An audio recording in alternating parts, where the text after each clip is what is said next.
আসসালামু আলাইকুম।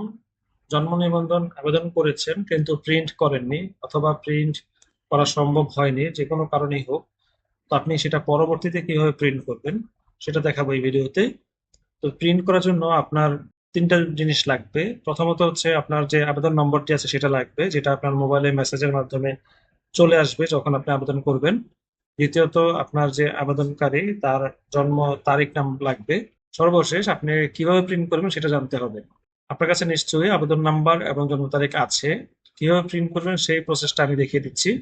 এটা করার জন্য আপনি যেতে পারেন bdris.gov.bd এই সাইটে যাওয়ার পর আপনি এরকম একটা ইন্টারফেস পাবেন। এখান থেকে জন্ম নিবন্ধনে মাউস নেওয়া মাত্রই খুঁজে বের করবেন জন্ম নিবন্ধন আবেদনপত্র প্রিন্ট, যেটা জন্ম নিবন্ধন আবেদনপত্র প্রিন্ট। এখানে ক্লিক করলে আপনার এখানে দেখুন তিনটা বক্স এসেছে। প্রথম বক্সে এসেছে জন্ম নিবন্ধনের জন্য আবেদন। এটাকে আপনি ক্লিক করে আপনি এখান থেকে চুজ করবেন যে কোন ধরনের আবেদন আপনি প্রিন্ট করবেন। এখানে জন্ম নিবন্ধনের জন্য আবেদন আছে, সংশোধনের আবেদন আছে, প্রতিলিপি আছে, বাতিল আছে, মৃত্যু নিবন্ধন সংশোধন, মৃত্যু নিবন্ধন আবেদন, অর্থাৎ এখানে যতগুলা ক্রাইটেরিয়াতে আবেদন করা যায় সেই সবগুলা ক্রাইটেরিয়া এখানে দেওয়া আছে তালিকা আকারে। এখান থেকে আপনি আপনার যে আবেদন আছে সেটা চুজ করবেন। এরপর আপনি এখানে অ্যাপ্লিকেশন আইডির ঘরে আপনি আবেদন নাম্বারটি দিয়ে দিবেন, যেটা আপনাকে মোবাইলে এসএমএস এর মাধ্যমে জানিয়েছে। তো আমি একটি আবেদন নাম্বার টাইপ করে দেখাচ্ছি আপনাদেরকে। এটা হচ্ছে আমার আবেদন নাম্বার, এটা আমার নতুন জন্ম নিবন্ধন। এরপর নিচের ঘরে আমি জন্ম তারিখটা দিয়ে দিব, জন্ম তারিখ। এটা আমার জন্ম তারিখ, এখানে যে আবেদন করে আছে তার জন্ম তারিখ হচ্ছে এটা। এবার আর কোনো অপশন দেওয়ার নেই, জাস্ট নিচে প্রিন্ট অপশনে ক্লিক করবেন। প্রিন্টে ক্লিক করার মতো দেখবেন আপনার যে আবেদনটা আছে সেটা এখানে প্রিন্টের জন্য রেডি হয়ে যাবে।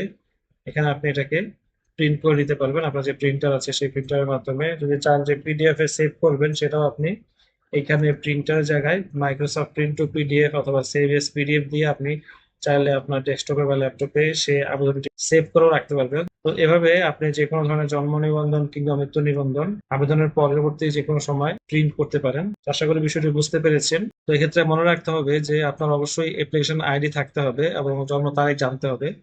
আপনি যদি এই দুটার কোনো একটা না জানেন বা আপনার কাছে সংরক্ষণে না থাকে তাহলে কিন্তু আপনি আবেদন করার পরও আপনি এই আবেদনটি প্রিন্ট করতে পারবেন না। এছাড়া যদি আপনার অন্য কোনো উপায় খুঁজতে চান বিকল্প, সেটা আরেকটু জটিল। সেটা হলো আপনার আবেদনটি যে কার্যালয়ে জমা হবে, যে কার্যালয় থেকে রিসিভ হবে, সে কার্যালয়ে যেতে হবে। কার্যালয়ে যে আপনাকে যে অপারেটর বা যে কাজটা করে এই ধরনের কাজগুলো করে থাকে ওই সমস্ত ওই প্রতিষ্ঠানে তার সাথে বসে তার যে তালিকা আছে আবেদন জমা হওয়ার তালিকা সেটা চেক করে খুঁজে আপনাকে এই আবেদনটি বের করতে হবে। আপনি যদি এত কষ্ট করতে না চান তাহলে আপনাকে অবশ্যই মোবাইলে মেসেজ আসার পরে সেটা যেন মুছে না যায় সেদিকে খেয়াল রাখতে হবে। যদি কোনো কারণে মুছেও যায় তাহলে আপনাকে নতুন করে জন্ম নিবন্ধন একটা আবেদন করতে হবে। যদি আপনার জন্ম নিবন্ধনটি নতুন হয় তাহলে আপনি নতুন জন্ম নিবন্ধন আবেদনটি পুনরায় করতে পারবেন।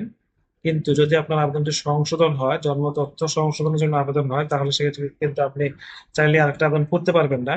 সেক্ষেত্রে আপনাকে আরেকটা প্রসেস ফলো করতে হবে, সেটা হলো আপনাকে যে আবেদনটি করা হয়েছে সেই আবেদনটিকে বাতিল করতে হবে। বাতিল করার পরে আপনি আরেকটি নতুন আবেদন করতে পারবেন। আবেদন বাতিল করার জন্য আপনাকে সংশ্লিষ্ট কার্যালয়ে যোগাযোগ করতে হবে এবং সেখান থেকে বাতিল করে আপনাকে নতুন সংশোধন আবেদনটি করতে হবে। তো এই ছিল আজকের ভিডিও। ধন্যবাদ সবাই।